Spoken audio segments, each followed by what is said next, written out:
The science of self-control. We live in a scientific age. Men of science are numbered by thousands, and they are ceaselessly searching, analyzing, and experimenting with a view to discovery and the increase of knowledge. The shelves of our libraries, both public and private, are heavy with their load of imposing volumes on scientific subjects, and the wonderful achievements of modern science are always before us, whether in our homes or in our streets, in country or town, on land or sea.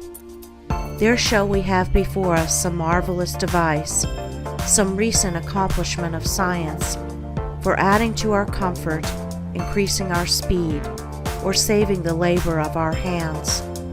Yet with all our vast store of scientific knowledge, and its startling and rapidly increasing results in the world of discovery and invention, there is, in this age, one branch of science which has so far fallen into decay as to have become almost forgotten, a science, nevertheless, which is of greater importance than all the other sciences combined, and without which all science would but subserve the ends of selfishness and aid in man's destruction. I refer to the science of self-control. Our modern scientists study the elements and forces which are outside themselves, with the object of controlling and utilizing them. The ancients studied the elements and forces which were within themselves, with a view to controlling and utilizing them, and the ancients produced such mighty masters of knowledge in this direction, that to this day they are held in reverence as gods, and the vast religious organizations of the world are based upon their achievements. Wonderful as are the forces in nature, they are vastly inferior to that combination of intelligent forces which comprise the mind of man, and which dominate and direct the blind mechanical forces of nature. Therefore, it follows that, to understand, control, and direct the inner forces of passion, desire, will, and intellect, is to be in possession of the destinies of men and nations. As in ordinary science, there are, in this divine science, degrees of attainment, and a man is great in knowledge, great in himself, and great in his influence on the world, in the measure that he is great in self-control. He who understands and dominates the forces of external nature is the natural scientist, but he who understands and dominates the internal forces of the mind is the divine scientist, and the laws which operate in gaining a knowledge of external appearances operate also in gathering a knowledge of internal varieties. A man cannot become an accomplished scientist in a few weeks or months, nay, not even in a few years, but only after many years of painstaking investigation can he speak with authority and be ranked among the masters of science. Likewise, a man cannot acquire self-control and become possessed of the wisdom and peace-giving knowledge which self-control confers, but by many years of patient labor, a labor which is all the more arduous because it is silent and both unrecognized and unappreciated by others.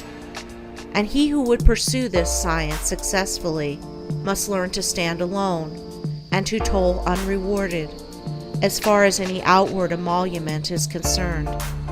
The natural scientist pursues, in acquiring his particular kind of knowledge, the following 5 orderly and sequential steps. 1. Observation. That is, he closely and persistently observes the facts of nature. 2. Experiment. Having become acquainted, by repeated observations, with certain facts, he experiments with those facts, with a view to the discovery of natural law. He puts his facts through rigid processes of analysis, and so finds out what is useless and what of value. and he rejects the former and retains the latter. 3. Classification. Having accumulated and verified a mass of facts by numberless observations and experiments, he commences to classify those facts, to arrange them in orderly groups, with the object of discovering some underlying law, some hidden and unifying principle, which governs, regulates, and binds together these facts. 4. Deduction. Thus he passes on to the fourth step of deduction. From the facts and results which are before him, he discovers certain invariable modes of action, and thus reveals the hidden law of things. 5. Knowledge. Having proven and established certain laws, it may be said of such a man that he knows. He is a scientist, a man of knowledge. But the attainment of scientific knowledge is not the end, great as it is. Men do not attain knowledge for themselves alone, nor to keep it locked secretly in their hearts, like a beautiful jewel in a dark chest. The end of such knowledge is use, service, the increase of the comfort and happiness of the world. Thus, when a man has become a scientist, he gives the world the benefit of his knowledge, and unselfishly bestows upon mankind the results of all his labors.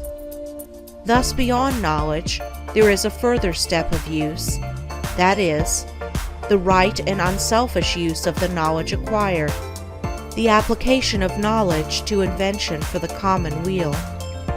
It will be noted that the 5 steps or processes enumerated follow in orderly succession, and that no man can become a scientist who omits any one of them. Without the first step of systematic observation, for instance, he could not even enter the realm of knowledge of nature's secrets. At first, the searcher for such knowledge has before him a universe of things. These things he does not understand. Many of them, indeed, seem to be irreconcilably opposed one to the other, and there is apparent confusion.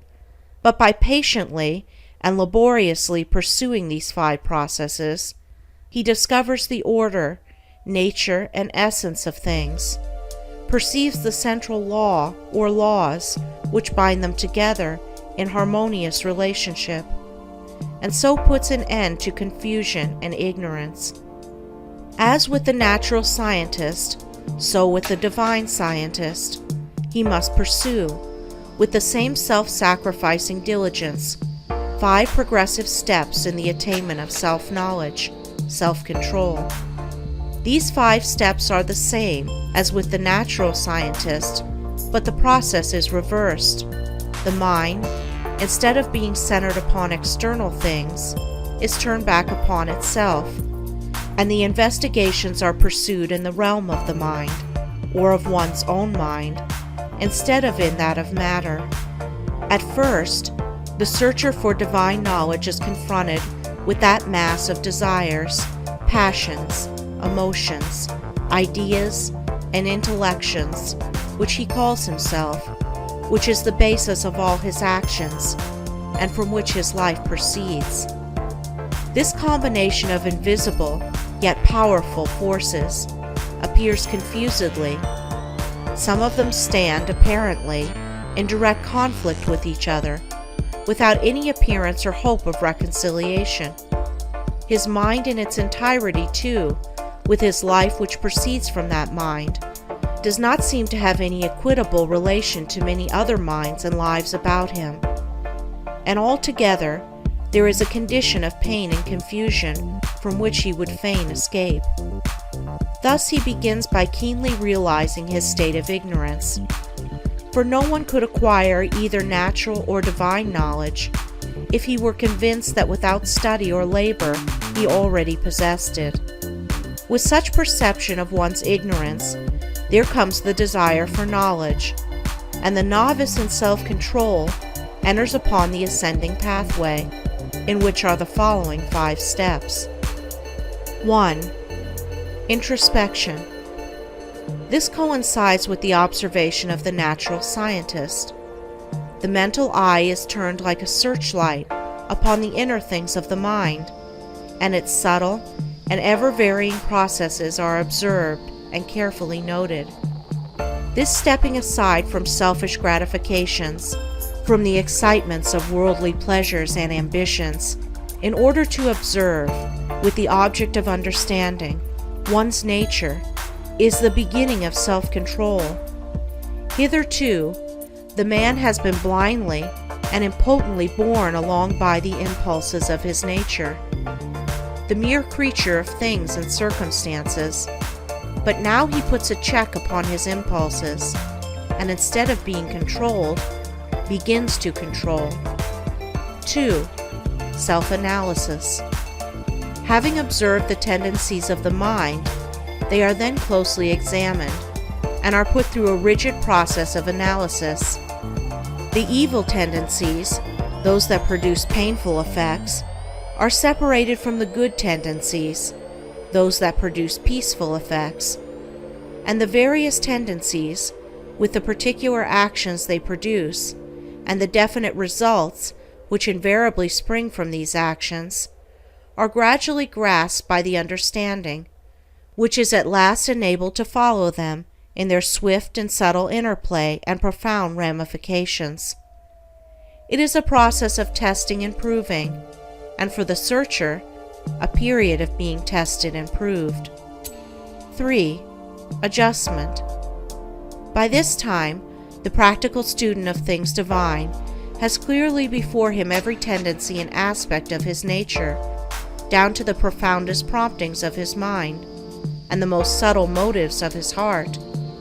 There is not a spot or corner left which he has not explored and illuminated with the light of self-examination. He is familiar with every weak and selfish point, every strong and virtuous quality. It is considered the height of wisdom to be able to see ourselves as others see us, but the practitioner of self-control goes far beyond this.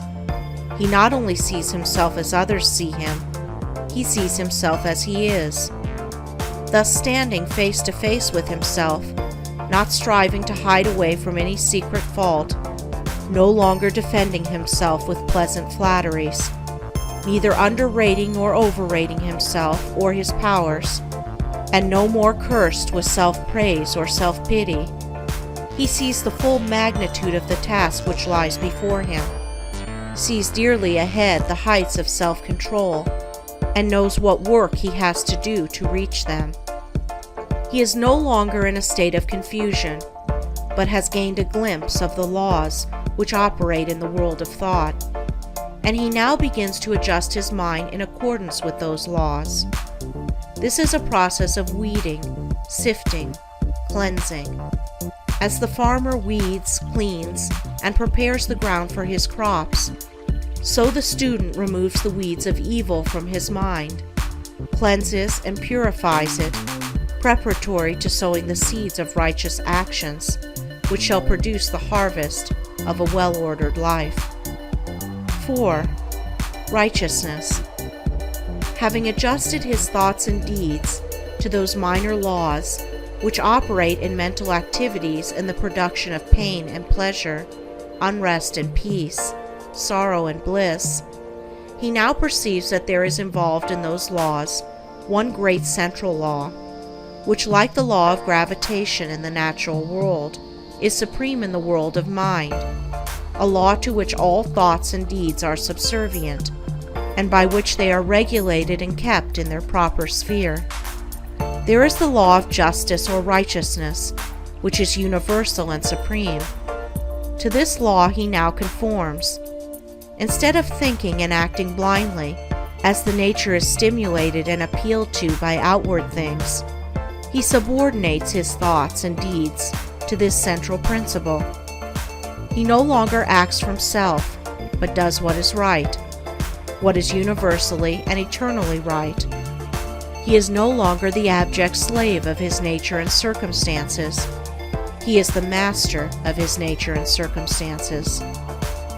He is no longer carried hither and thither on the forces of his mind. He controls and guides those forces to the accomplishment of his purposes. thus having his nature in control and subjugation, not thinking thoughts, nor doing deeds which oppose the righteous law, and which therefore that law annuls with suffering and defeat, he rises above the dominion of sin and sorrow, ignorance and doubt, and is strong, calm, and peaceful. 5. Pure knowledge. By thinking right and acting right, he proves, by experience, the existence of the divine law on which the mind is framed, and which is the guiding and unifying principle in all human affairs and events, whether individual or national. Thus, by perfecting himself in self-control, he acquires divine knowledge. He reaches the point where it may be said of him, as of the natural scientist, that he knows. He has mastered the science of self-control and has brought knowledge out of ignorance, order out of confusion. He has acquired that knowledge of self, which includes knowledge of all men, that knowledge of one's own life, which embraces knowledge of all lives. As for all minds are the same in essence, differing only in degree, are framed upon the same law, and the same thoughts and acts, by whatsoever individual they are wrought, will always produce the same results. But this divine and peace-bestowing knowledge, as in the case of the natural scientist, is not gained for one's own self alone, for if this were so, the aim of evolution would be frustrated, and it is not in the nature of things to fall short of ripening and accomplishment. And indeed, he who thought to gain this knowledge solely for his own happiness would most surely fail. So beyond the 5th step of pure knowledge, there is still a further one of wisdom, which is the right application of the knowledge acquired, the pouring out upon the world, unselfishly and without stint, the results of one's labors, thus accelerating progress and uplifting humanity. It may be said of men who have not gone back into their own nature to control and purify it, that they cannot clearly distinguish between good and evil, right and wrong. They reach after those things which they think will give them pleasure, and try to avoid those things which they believe will cause them pain. The source of their actions is self, and they only discover right painfully and in a fragmentary way, by periodically passing through severe sufferings and lashings of conscience. But he who practices self-control, passing through the 5 processes, which are 5 stages of growth, gains that knowledge which enables him to act from the moral law which sustains the universe. He knows good and evil, right and wrong, and thus knowing them, lives in accordance with good and right. He no longer needs to consider what is pleasant or what is unpleasant, but he does what is right. His nature is in harmony with his conscience, and there is no remorse. His mind is in unison with the great law, and there is no more suffering and sin. For him evil is ended, and good is all in all.